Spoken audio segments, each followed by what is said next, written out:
This is Handle the Shit, the podcast where septic gets strategic and business gets real. I'm Tanya Wilson, CEO of Homefield East Valley, and me and my crew are here to help you run a business that doesn't run you. We're not guessing, we're in it. Grit, mistakes, wins, real shit from the field and the office. The stuff no one tells you about, but all the things you need. It's not just theory, it's not just hype, it's just what works. Are you ready to build the septic business of your dreams? Welcome to Handle the Shit podcast.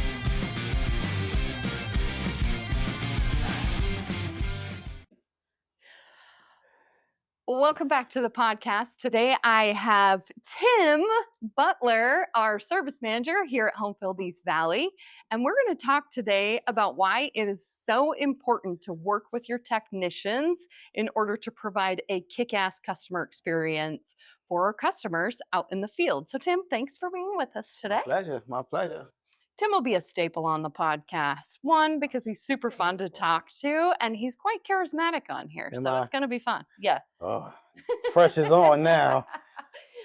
Yeah. The purpose of this podcast is to get to know everybody that's on the Homefield East Valley team. So I'm excited that you are the first guest on here today. Oh, that's good. I'm excited too. Nervous at the same time. That's okay. Shake out your jitters.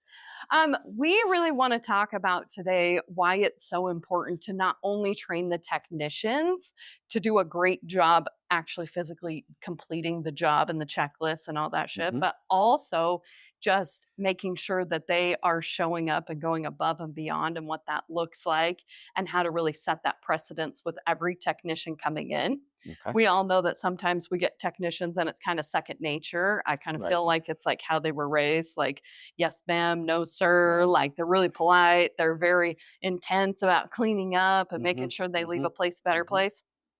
Other times you may have a little challenge with that coming in with somebody that maybe they came from a different place where that wasn't the excellent standard that we have here. So let's dive into that in this episode and let's talk about what you do as a service manager when you're training them in order to provide a great customer experience. What's most important to you when you first start out with a new tech? First of all, I like to break it all down, similar to how the military, they break you down and then they build you back up. So the first thing I tell them, forget whatever you knew, because now you're about to learn something totally different, something they may not be used to. Right. And a lot of times, most of them aren't used to actually interaction with the customers or even having that personal experience. That way, when they speak to a customer, you make them feel like comfortable. You're talking to your own family member, which I bring up a lot. Yeah. And that's pretty much what it is. You know? Yeah. For the most part, breaking them down and building them back up. So when you say break them down, sometimes when people associate that with military, are you a bit like, get your shit together? Or are you like, forget your bad habits? Well, that's what we do. We get the shit together. Handle the shit, obviously. But like, how do you talk to them as far as providing great customer experience? Like mindset wise, because a lot of times when we bring technicians in, maybe they might not have the best mindset around their job. Maybe they felt like they fell into this job. They just kind of have to do this job. It's mundane. It's the same thing every day. How do you elevate them with their mindset in order to really show up and show out when they get there? The first thing I do is, well, all our techs basically have that same mindset of, one, I'm servicing someone in my family, my mom, grandmother. I like to use mother and grandmother because us men, we treat our mom and our grandmother with nothing but love. Right. So I explain to them, you treat them like they're your mother, your grandmother.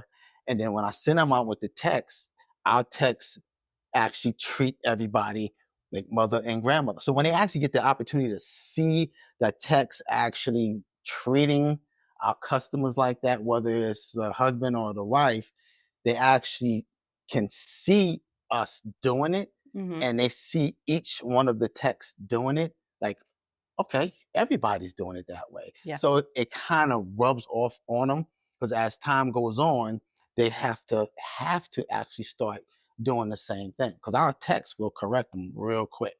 Yeah, they correct each other. Right, exactly. They correct each other. So, and that's another good thing is that since we correct each other, and then the new techs get to see that, and then they get comfortable to like, okay, you know what?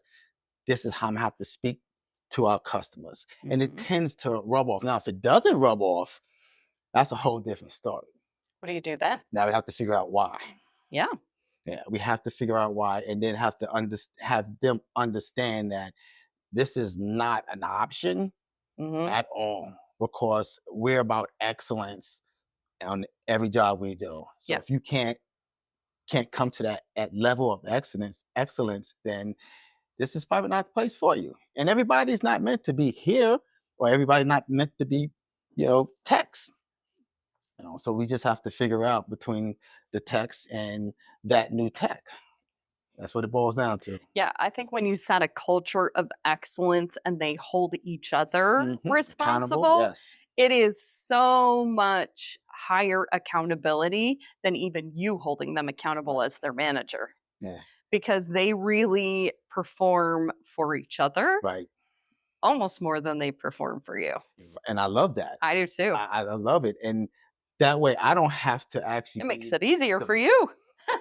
I don't have to be the bad guy. I don't like being the bad guy, but as managers, sometimes you have to be the bad guy. Sure. But if we continue on having a culture to where excellence is the only thing we accept, then it makes it so much easier to manage these guys. Yeah. And I've really enjoyed and I was telling you last night, I had fun last night. Yeah.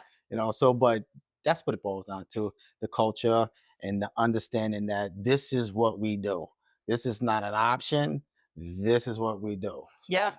Give the example of what happened last night with Isaac as a great customer experience. Oh, yeah. So I got there early, found the tank. He came in, he dug up the tank, and everybody started coming out one by one, just looking, because everybody is curious on the septic, what it looks like. And the only thing they don't like is what it smells like. So once he popped open the lid, everybody face went straight into their shirt. I was funny. I mean, it was funny. I was tickled by it because they looked at me. It was like I was talking to Zorros, a whole bunch of Zorros, and you don't smell it? Oh, I smell it. But we're so used to it. Yeah. And they just started asking questions. Isaac gets off the excavator, jumps into the hole, pop open the lid, and everybody comes in. And now they're just looking into it and like, yeah, all this stuff came out of every last one of y'all. And they just had questions. And they was just hitting them. It must have been like 7 of them. And he was just taking on the questions like a champ. And they was loving him. And I sat there, I was like, you know what? Let me take a picture of this guy. Yeah. I took a few nice pictures. So it was good. And I felt like that dad who watched their son hit a home run in the game and win the game. I really felt proud of him. And when we was done, I walked over to him. I was like, yo, you know what? So you did a hell of a job today. Yeah. And I tell my guys that all the time, but he knew it was different when I said it to him, because he smiled. Isaac does not smile. And he actually smiled. He was like, thanks, Tim. I said, nah, no problem. So I enjoyed just watching him. It was so beautiful. I took pictures and videos. Yeah. That culture where a service manager will look them in the face and pay them a compliment is so viable in growing a incredibly expansive team, if you will. Like, they really expand each other. You don't have to be the one that's doing that, right? Because they watch each other and they pick up. And it's not necessarily like the older guy that's been here, the guy that's been here the longest is teaching the other ones, because our newest technician comes in and is teaching the ones that have been here longer some things too. But we've created this atmosphere where it's safe and it's okay for everybody to do that. It's not like they're coming for each other, or like there's friendly competition with our sales and commission board in the back. And it's transparency that I think creates that equanimity for them out in the field. because it's not hush hush, who's doing this, who's doing this. Right. It's really an open playing field, and you've created a lot of Yeah. that, and I think it's really awesome that you Thank do you. that. Yeah, I Thank you. really And think you do. they help each other Yeah. on building on what they do out there in the field, whether it's something different with a different tank, or speaking to a customer, or talking about whatever is going out there. They actually help each other grow, and watch each other doing that as a team. It's beautiful. Yeah. Like I said, it's like a dad or a grandfather watching their little kid play. It's like, it gives me chills sometimes. It's amazing, and then they get really great reviews that come in Mm, that list their name, talk about how yes, yes. knowledgeable, how friendly, how professional they are. What do you do for them when they get reviews like that? Do you talk to them about Oh, it? I always talk to them about it. Awesome. I talk to them about it. I give them what we call shitties. They're like little points they get, and they can redeem them. I give those that, give them that. One of our guys said, "Oh, I didn't get no shitties today." I said, "Dude, you ain't been here all week. You been out on vacation. You Yeah. don't give you shitties for being out on vacation." He laughed. He was like, I tried." I was like, "Good try, Yeah, though." good try. Yeah, but And you gotta give shitties to get shitties. right, that too. But I pat them on the back, let them know, and a lot of times they'll go out, and when they come in, I'll have like one of our guys drink monsters. Yeah. So when he comes back, I'll have 2 monsters for him. Here you go. Great job today. He's like, wow, thanks, because he loves his monsters. Yeah. And in the morning, he has those monsters, and he drinking them. So, Yep. little things like that. I That builds give to great these guys. rapport Yeah. with you and them, and it's above and beyond just the business side of things. Yeah. It really is you tuning into them personally and helping them become higher level of themselves personally, Mhm. which obviously shows up in work, which is really, really Yeah. great. Yeah. So, excellent stories, great ways for people to show up and deliver a great kick ass experience for their customers. I Yes. love this. This was such a great story yesterday. So, I really wanted to Yeah, talk it about was. this today. But if you had one piece of advice, say someone is a service manager or manager over Mhm. field technicians, what piece of advice would you give them when they're training a brand new technician? Mhm. And then the second side of that, if they've got a few technicians right now that could use a little ego boost out in the field. Okay. For a brand new technician, I like to be transparent Mhm. straight off the bat. I be transparent and let them know that I'm a service manager, but first and foremost, I'm a human being, and I understand a lot that people go through. And I also understand that if you have issues, you can talk to me, but I'm not someone that the door is always closed. My door is always open. But number one is that I'm a human being too, Mhm. and I get it. To build a technician that been here for a while is more or less talk to him or her on what's going on, in their life, how their weekend was, how their week was. And then by doing that, when something happens, then I can trace it back to, well, was it because of this, or was it because of that, or Mhm. how is such and such in your family? It makes it a lot easier to understand what's going on through their heads, because you know what they've been going through all week long. So you have an idea. So it's not like I have like 50 employees and I don't speak to all of them, but maybe 3 of them.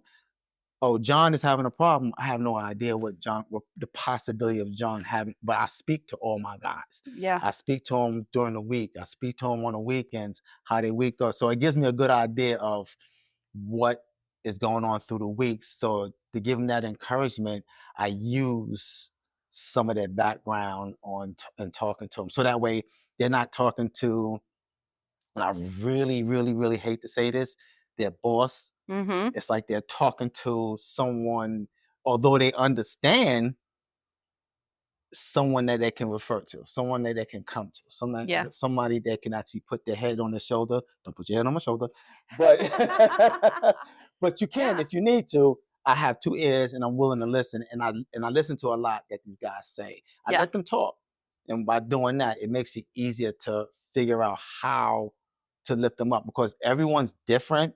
Yeah. I can't lift up one guy the same way I lift up any of the other guys. Absolutely. So trying to figure out what's going on in their mind is, and it all depends on who the person is, on how I do it. But for the most part, getting to know them is the first step of being able to uplift them.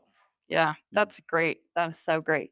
Well, thank you so much for your insight, Tim. And Pleasure. always continue to work with your team. Delivering that kick-ass experience is what is going to make your company different from all the other septic businesses out there. Continue to get those reviews and continue to keep handling the shit. Handle the shit.